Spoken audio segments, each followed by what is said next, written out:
সৌজন্যে জামান ফাউন্ডেশন।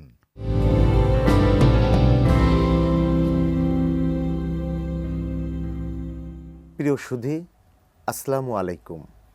এটেন নিউজের প্রতিদিনের নিয়মিত বিশেষ আয়োজন শিল্প সাহিত্য ও সেলিব্রিটি শো কবিবাড়ি অনুষ্ঠানে আপনাদের সাদর আমন্ত্রণ। কবিবাড়িতে যেজন আসে গুণীজন, তারাই দেশের অমূল্য মানবধন। এ কথার গুরুত্বকে অনুধাবন করেই আমাদের এটেন নিউজ স্টুডিওতে কবিবাড়ি অনুষ্ঠানে আমন্ত্রিত হয়ে উপস্থিত হয়েছেন দেশ বরেণ্য রাজনীতিবিদ ও লেখক মাহমুদুর রহমান মান্না। আর অনুষ্ঠানটির নিবেদক জামান ফাউন্ডেশন, আর অনুষ্ঠানটি উপস্থাপনা করছি আমি আসাদ কাজল। প্রিয় দর্শক, চলুন অতিথির সঙ্গে মূল আলোচনায় ফিরে যাই। মান্না ভাই, আসসালামু আলাইকুম। জি, ওয়ালাইকুম আসসালাম। কেমন আছেন?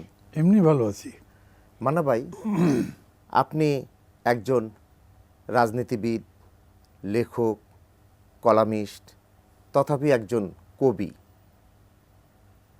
আজকে আমাদের এখানে আপনাকে উপস্থিত করেছি একজন রাজনীতিবিদ হিসাবে নয়, একজন কবি কিংবা লেখক হিসাবে। আপনার কাছে জানতে চাই, জানতে চাই যে একজন লেখক হিসাবে আপনার ভবিষ্যৎ পরিকল্পনা কি?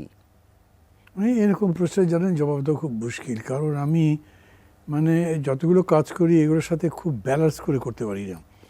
আমি প্রথমত মনে করি আমি একজন রাজনীতি কর্মী, এবং রাজনীতির প্রতি আমার নিবেদন সবচেয়ে বেশি, কমিটমেন্ট আমি ফিল করি তার প্রতি।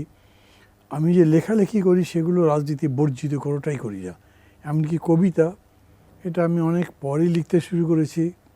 আমার ইউনিভার্সিটি লাইফের এক বন্ধু আমাকে এটার উপরে প্রণোদনা দিয়েছিলেন, তখনও শুরু করি। পরে যখন লিখছি তখন এটার মধ্যে আমি এক ধরনের আলাদা আনন্দ উপলব্ধি করি। খুব মজার একটা কথা বলি আপনাকে, আমার কবিতার বই প্রকাশিত হয়েছিল, আছে একটা, আমি সাথে করে এনেছিও। এরপরে অনেক রাজনীতি নেতাকর্মী আমাকে বলেছে, আপনি শেষ পর্যন্ত কবিতা লিখতে গেলেন? কেন? কবিতা লিখলে রাজনীতি করা যায় নাকি? এটাও একটা প্রশ্ন। কবিতা লিখে রাজনীতি করেছেন এরকম অনেক মানুষ পৃথিবীতে আছেন বিখ্যাত। তারা যে তাদের নাম জানেন না তা না, তবে বাংলাদেশের রাজনীতিবিদরা কবিতার চর্চা করেছেন এরকম খুব কম আছে। আর একটা জিনিস আছে, আপনাকে আমি বলবো, এটা কোনো শ্লাঘার প্রশ্ন না, নিজেকেই আমি যখন খোঁজার চেষ্টা করি আমি কি পারি, কদ্দূর পারি, আমি কেমন মানুষ, তা আমি এরকম বুঝি এখন যে আমাকে লোকজন মোটামুটি পছন্দ করে এবং ভালো জানে, এবং এর মধ্যে আমার বক্তৃতা পছন্দ করে। তো আমি লোকজনকে জিজ্ঞেস করেছি, ভাই কেন, বক্তৃতার মধ্যে কী আছে? প্রায় মানুষ আমাকে বলেছেন, যারা একটু শিক্ষিত তারা বলেছেন, রাজনীতিবিদরা যে বক্তৃতা করে তো সেন্টেন্সই কমপ্লিট করে না, অর্ধেক বলে আরেক দিকে চলে যায়। কিন্তু আপনি সেন্টেন্স কমপ্লিট করেন এবং তারপরে আরেকটা সেন্টেন্সে যান।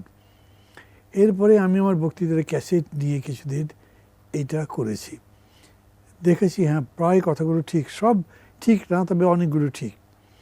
আর একটা হলো, আমার এটা নিজের বক্তৃতা নিজে শুনতে শুনতে আমি তো আমার দুর্বলতাগুলো বুঝেছি, এর মধ্যে শক্তি কোথায় আছে বুঝেছি, এবং আমার মনে হয়েছে বক্তৃতার মধ্যেও কথার খেলা আছে।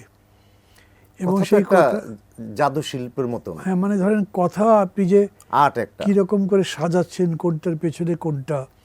আপনি যখন লিখছেন তখন তো সবাই লিখছেন, একটা লাইন লিখলেন, ভাবলেন, 2 মিনিট ভাববার পরে আরেকটা লাইন লিখলেন। কবিতা কি, বক্তৃতা তো তা না, সাথে সাথে চলতে থাকবে, কন্টিনিউয়াস প্রসেসের মতো। তো আমার কাছে কেন জানি মনে হলো যে এটাও আবার ভালোবাসে। তার যে শব্দের যে ব্যবহার, শব্দের যে কারিগরি, শব্দের প্রয়োগ, তার আবার মডুলেশন, ওঠা নামা, কোথায় জোর দেবেন, কোন জায়গাতে মানুষকে উত্তেজিত করবার চেষ্টা করবেন, এটা একটা আর্ট হতে পারত। আমি বিশেষ করে বার্টন রাসেলের how to be a good speaker, এরকম নাকি হেডিংটা আমার ভুলে হতে পারে, এরকম একটা বই পড়েছিলাম। তো ওর মধ্যে দেখলাম যে উনি বলেছেন, একজন বক্তা তখন ভালো যখন তিনি জানেন যে উনি কী বলবেন, দ্বিতীয়ত উনি জানেন যে কীভাবে বলবেন, তৃতীয়ত উনি যখন বলছেন তখন বুঝবেন যারা শুনছে তারা কিভাবে রিয়াক্ট করছে যদি এটা পড়তে পারেন। তো এইখানে আমি মানে বক্তৃতার সাথে কবিতার একটা মিল পাই। বাহ। কবিতা আমার মনে হয় যে একদম বক্তৃতার মানে বক্তৃতার একটা চূড়ান্ত নান্দনিক সংস্করণ। একদিন বেশ আগে আমি তখন ইউনিভার্সিটিতে ছাত্র রাজনীতি করি, বটতলাতে একটা বড় সভা ছিল, সেখানে আমাদের উদ্যোগে ছাত্রলীগের উদ্যোগে আমি ছাত্রলীগের প্রেসিডেন্ট ছিলাম। তো ওখানে অনেকে অতিথি ছিলেন, এর মধ্যে হায়দার আকবর খান রণু ছিলেন। আমার বক্তৃতার পরে আমাকে বললেন যে আমি আপনার বক্তৃতার কথা শুনতাম, কিন্তু আজকে শুনলাম আমার মনে হয় যে আপনি একটা কবিতা করছেন। বিশ্বাস করেন কি যে ভালো লাগলো।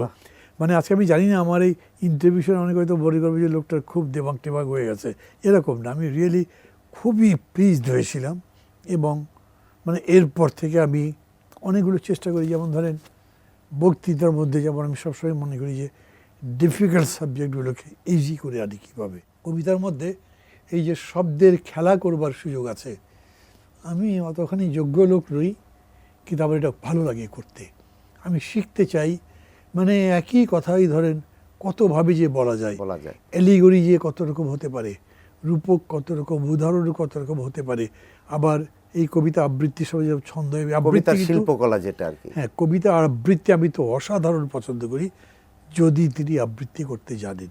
আপনি লক্ষ্য করেছেন কিনা আমি জানি না, রাজনীতি করার কারণে আপনার যে লেখক সত্তা আছে, কবিতা বলেন, উপন্যাস বলেন, কলাম বলেন, প্রবন্ধ বলেন, চাপা পড়ে আছে বলে মনে করেন, বা আড়াল হয়ে গেছে আপনার সেই সত্তাটি? এটার জন্য কি আপনি নিজেকে কখনো অনুশোচনায় ভুগেন কিনা, এবং এটা ভাগ্য না দুর্ভাগ্য? না, অনুশোচনা নেই, কোনো অনুশোচনা নেই। আমার প্রথম উপন্যাস বেরিয়েছিল বিপ্রতীপ।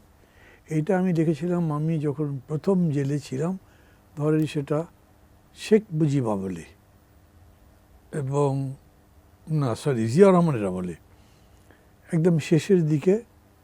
তো ওই সময় আমি ওটা লিখেছি, তখন একবার বেরিয়েছে। একটা প্রকাশন অনুষ্ঠান করেছিলাম, সেখানে কবি আব্দুল হাই শিকদার আসছিলেন। উনি বইয়ের পর্যালোচনা করতে গিয়ে বললেন যে মাহমুদুর রহমান মান্না রাজনীতি না করলে ভালো করতেন। বাহ। আরেকজনের কথা বলি, বাসদের আহ্বায়ক ছিলেন খালিকুজ্জামান।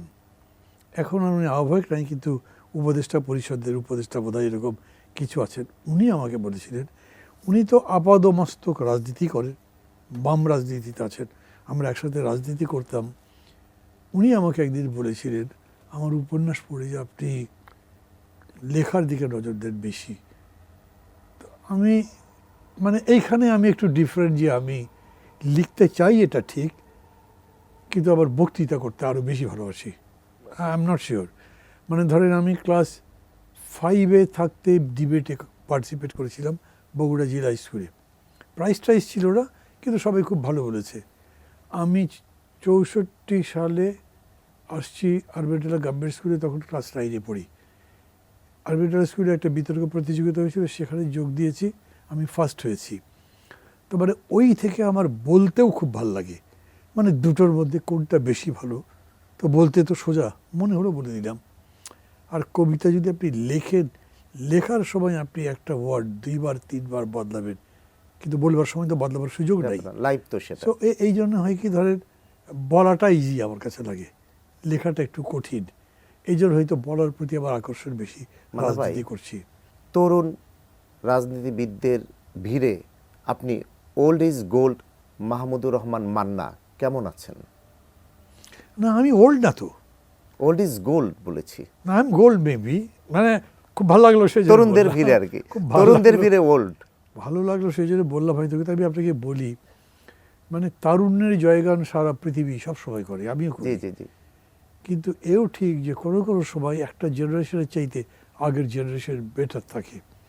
যেমন আমার মনে হতো যে আমাদের আগের যে জেনারেশন ছিল, সেই জেনারেশন মানে আমি যদি বলি তাহলে ওই মিজানুর রহমান শেলী, তালুকদার মনিরুজ্জামান তো মারা গেছেন, এরা বানাতে গেছেন, সব ব্রিলিয়ান্ট ছাত্ররা রাজনীতি করত।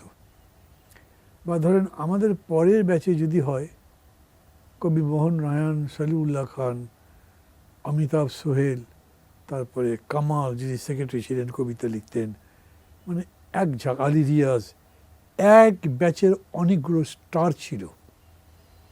কিন্তু আমাদের টাইমে এরকম ছিল না। আমাদের সময় ছাত্র নেতা বলতে যাদেরকে চিনবেন তাদের সম্পর্কে মানুষ খুব বড় করে অ্যাপ্রিসিয়েশন করে না। আপনার একটি কবিতার বইও আছে, তো আজকে অনুষ্ঠানের মাঝে আপনার একটি কবিতা শুনতে চাই। আমার একটা কবিতার বই বেরিয়েছে, আমি ওখান থেকে একটা কবিতা পড়তে পারি। আমি আসলে মানে এখানে কবিতা পড়তে হবে ভেবেও বা জেনেও কিন্তু খুব যে পছন্দ করতে পেরেছি, কিন্তু আমি একটা বাছাই করেছি যেটার মধ্যে একদম মানে আমার বেশিরভাগ লেখাই বলেছে রাজনীতি আন্দোলন, কিন্তু এত স্পষ্ট রাজনীতি আন্দোলন বলা নাই, কিন্তু তারপরে এটা একটা অবস্থার প্রেক্ষাপটে আমি এটা 2017 সালের 10 আগস্ট লিখেছি। সে কালকের প্রদোষ ছিল প্রত্যুষের মতো, অন্ধকার ধীরে ধীরে গ্রাস করছিল ব্রহ্মাণ্ডকে, আর বনের জানালায় ফুটছিল সূর্যটা, আঁধার পালাচ্ছিল, আমি চোখ মেলে দেখছিলাম চারদিক, বিস্ময় আমাকে চকিতে ছুঁয়ে যাচ্ছিল। সন্ধ্যা কোথায়, কোথায় অন্ধকার, ওই দেখো নদী তীরে কেমন ঝলমল করছে তাজমহল, নিঃসংকোচ নিরাবরণ এবং ঠিক আগের মতোই সুন্দর। আমি তো একেই স্পর্শ করতে চাইছিলাম। আমার নিষ্কর্ম দিবসের প্রতিটি মুহূর্তে নিঃসঙ্গ প্রকোষ্ঠে মাটির সঙ্গে মাখামাখি করে একটিমাত্র ঘুলঘুলি দিয়ে বাইরের বাতাসের সাথে মিশে গিয়ে তার সুগন্ধ মেখে দিতাম সারা শরীরে। এখন আমি কি স্বপ্ন দেখছি, যেমন পাখি হয়ে বেরিয়ে যেতাম লকআপের পর, অথচ এই তো সিঁড়িটা নেমে গেছে, যেখানে স্বপ্নের মতো মমতাজ শুয়ে আছে, দেওয়ালে সূক্ষ্ম রেণু গুটি কয়েক পাথরের, অথচ কি মোলায়েম, পেলব, কি প্রেমময়। আমি হাত দিয়ে স্পর্শ করলাম সেটা, রোমাঞ্চিত হলাম, মনে হলো এই পৃথিবী এখনও আমার, 2 বছর পরেও সে আমারই আছে। মাটিতে তখন মেঘারা উড়ে বেড়াচ্ছে, আমার ইচ্ছা হলো মেঘের ভেলায় চড়ি। মেঘ দুহাত বাড়িয়ে বলল এসো। মেঘ, প্রভাত, প্রদোষ এবং আমি মিলে বেশে একাকার হয়ে গেলাম। বাহ, কত সুন্দর করে একজন কবির মতোই আপনি আবৃত্তি বা কবিতা হয়েছে কিনা তাই আমি মান্না ভাই, সময় স্বল্পতায় আমাদের আলোচনার ইতি টানতে হবে। আমাদের এটের নিউজ স্টুডিওতে কবিবাড়ি অনুষ্ঠানে উপস্থিত হওয়ার জন্য আপনার প্রতি কৃতজ্ঞতা জানাচ্ছি। আর আমি আপনাদেরকে মানে একটু ব্যতিক্রমী একটা অনুষ্ঠান করে এখানে আমাকে ডেকেছেন, খুবই অনার্ড ফিল করছি, খুবই সম্মানিত বোধ করছি আমি। Thank you so much. অশেষ ধন্যবাদ আপনাকে। Thank you. প্রিয় দর্শক, এতক্ষণ কথা বলছিলাম দেশ বরেণ্য রাজনীতিবিদ ও লেখক মাহমুদুর রহমান মান্নার সঙ্গে। আগামী অনুষ্ঠান দেখার আমন্ত্রণ জানিয়ে আমি আসাদ কাজল আপনাদের কাছ থেকে বিদায় নিচ্ছি। আল্লাহ হাফেজ।